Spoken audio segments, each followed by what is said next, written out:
Hey, it's Benji Cole, son of Al Cole from CBS Radio and host of the syndicated talk show, People of Distinction. A talk that gives you an in-depth view of some of the most dynamic, intelligent, and successful people on the planet. Run to our website, alcoleenterprises.com for more info. Email me through benji@alcoleenterprises.com if you'd like to get involved with what we have going. And as always, please continue to like and follow our broadcasts.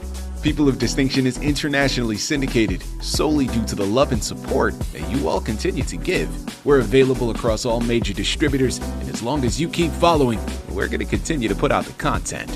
Now sit back and strap in, because on the line with us today, we have the impressive Daniel L. French. And we're going to be discussing his incredible book, Channels of Delight. It's Amazon, it's Barnes & Noble. Man, it's a lot of other places, but if you want to gather everything that he has in store, man, you got to check out his personal site, all right? That's DanielLFrenchBook.com. There, gather more information on him, on his book, hyperlinks set up to take you to the purchasing pages. Man, just do yourself a favor. Type it into a search bar and sit back and relax, all right? Again, that's DanielLFrenchBook.com. And I quickly want to take this opportunity and point out the fact that Dan was brought to us by Studio of Books. So for writers out there listening in who have gone through their process and now you find yourself in a difficult position, man, you stayed up with some sleepless nights, okay? You've put in your blood, sweat, and tears creating this masterpiece. You finally have done it, but now you need some assistance moving it. Well, I got news for you, man. Head on over to studioofbooks.org and gather all of the ways that their fantastic team is more than equipped to help you do just that. And listen, it is an absolute pleasure to have Dan here on the line. Man, in an age where we scroll endlessly for content, Dan wants us to go analog.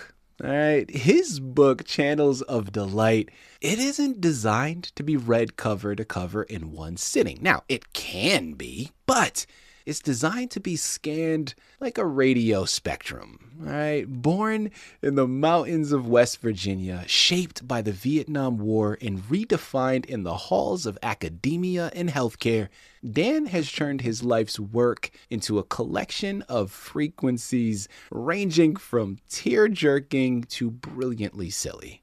Today, we're going to ask him how you capture the sound of a heartbeat and put it on a page. Because that's really where we're discussing, man. This is a book that is, it's poetry, it's short stories, there's artwork. Like, this is one that is so eclectic. It is going to hit you where you are in life because there's that much variety to be found. Sit back and get ready. Dan, first and foremost, welcome to the network, and thank you for being with us, man. How you doing today?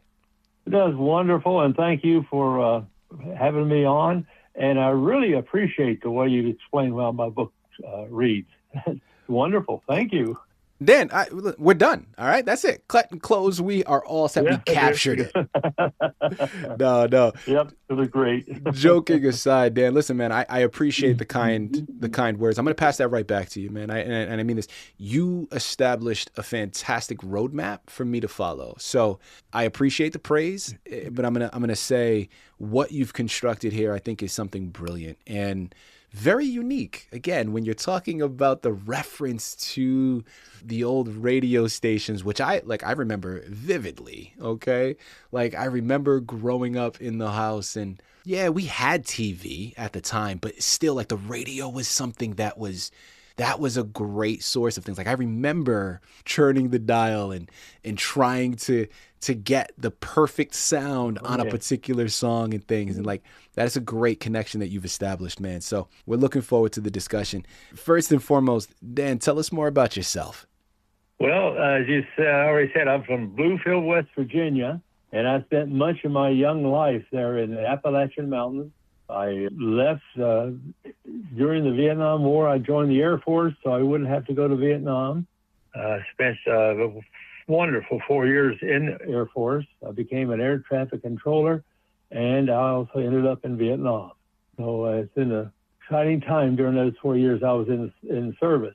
And then when I got out, I started off with the Federal Aviation Administration, but that it wasn't quite as much fun as being in a control tower watching airplanes land. And then I went to college. I earned 3 college degrees, and I eventually ended up taking speech at a small university up in Kirkland, Washington, called Northwest University. And then I began involved with an organization called the Washington Healthcare Association, where I began to, that's where my writing career really began, because my job there was creating all types of written materials for magazines, newsletters, brochures, pamphlets. I had to write a whole bunch of stuff, and all of a sudden I discovered that, hey, I can do this. I started writing these things, and many of my own art stories, the editorials and commentary came out of what I did for that organization. And since then, I've attempted to retire, and I've worked real hard at it. And one of the things that somebody told me one day, said, Dan, you need to put some of your stories into a book form, because they enjoyed what I read to them. And I said, oh, okay, we'll try it. And hence the little book that came out as Channels of Delight came out of that. And I tell you, I just read it, by the way, again today, preparing for this program. And you know what? That's a good book. Sorry, I'm prejudiced. No, listen, I love it. But I did do what you just said I should do, and that is, as I wrote this, I realized some's poetry, and some is really funny poetry, and then there's some serious stuff in there about growing old and dying, and parents and different things like that. And there's also some business stories, because I was involved in owning assisted living, and I realized that, hey, it's a tough job to own a healthcare business. Yeah. And so those stories are in there also. And then the biggest story of all, and the book reflects this as I've tried to organize it. It shows that I was married to a beautiful lady. We were married 50 years, just over 50 years. Wow. And then she passed away, leaving me alone. Yeah. And I was very depressed for a while. And I got a hold, it was by accident. I got a hold of an old friend. Her husband died in November, after 47 years, and my wife died in January. And so we started talking to each other. And you know what? We got married. And it's been almost 8 years since I've been married with my new bride. And it's been wonderful, because we could talk to each other. Yeah. We both knew how the other felt, and we also just things clicked. So I'm a good, wonderful shape right now with what's happening in my life. And again, I turned the dial on the little radios you talked about, and life changes.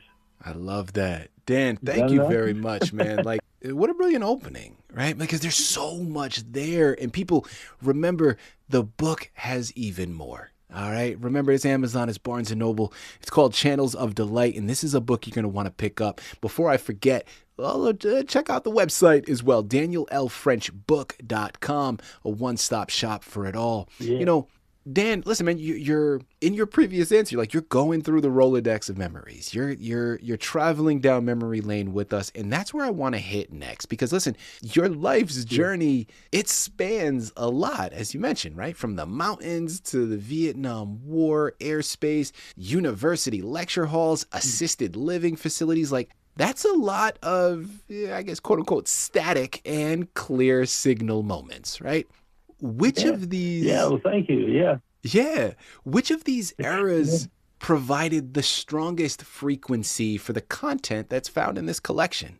Well, one of the things I realized that over the period of my life, every once in a while, something would happen, and I'd write about it. At the beginning of the book, I've got a couple of golf stories there, playing golf. And there's just things that hit me, and I thought it was funny, and I realized what was going on. I'm not a really good golfer, by the way. I'm very poor. So my illustrations shined up real good in my story about the golf. And that was just one turn of the page, and I went from there to dealing with my issues in military service.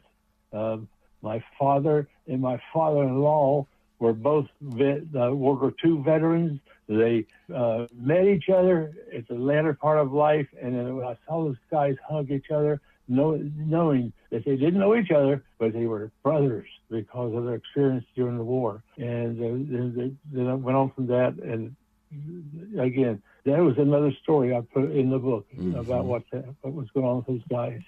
Dan, for the readers out there that pick up your book, when they're sitting down with it, what do you hope is the last, we're going to continue with the puns, we're going to continue with the analogies here. Like, what do you hope is the last frequency that they're tuned into after they close the book? Like, should it be a feeling of nostalgia, a chuckle, a peaceful silence, or something else entirely? What would you want them to take? You know what's going on in the world today with all the rumors and the actual wars going on, the bad weather we're having, all the terrible things that are going on in our nation, the heavy-duty stuff, it's really depressing. Everything is depressed. And as you listen to politics and all this stuff, it's very depressing.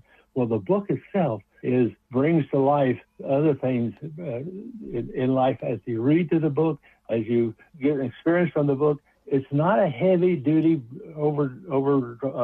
dramatic book.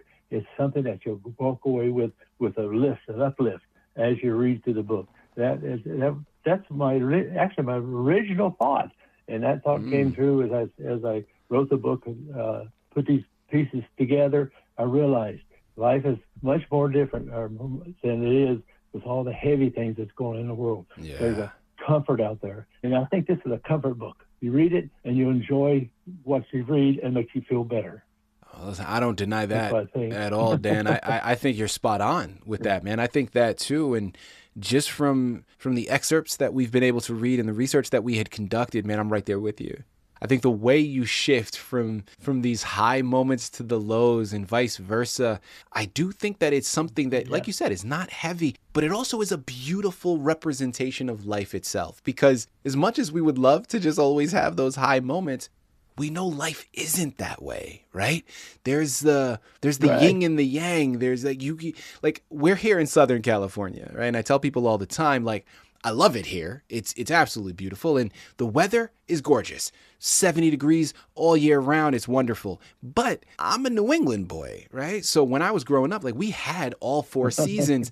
There is something to be said about, as much as I love that 70-degree weather all year round, I will admit, like, I take it for granted because it becomes monotonous after a while. Like, you can't appreciate the sunshine unless you've experienced a little bit of rain. And that, I think, that's right, coincides with your book. Like, some of the moments of sadness allow you to appreciate those moments of happiness, and they go hand in hand. And I love the fact that you didn't shy away from it and you included it in the book. My final question here for you, man. This is a wonderful journey for the readers to embark upon, but I'm curious to know, from a writing perspective, what was a highlight for you? What was a moment that either surprised you or maybe something that you really enjoyed throughout this process?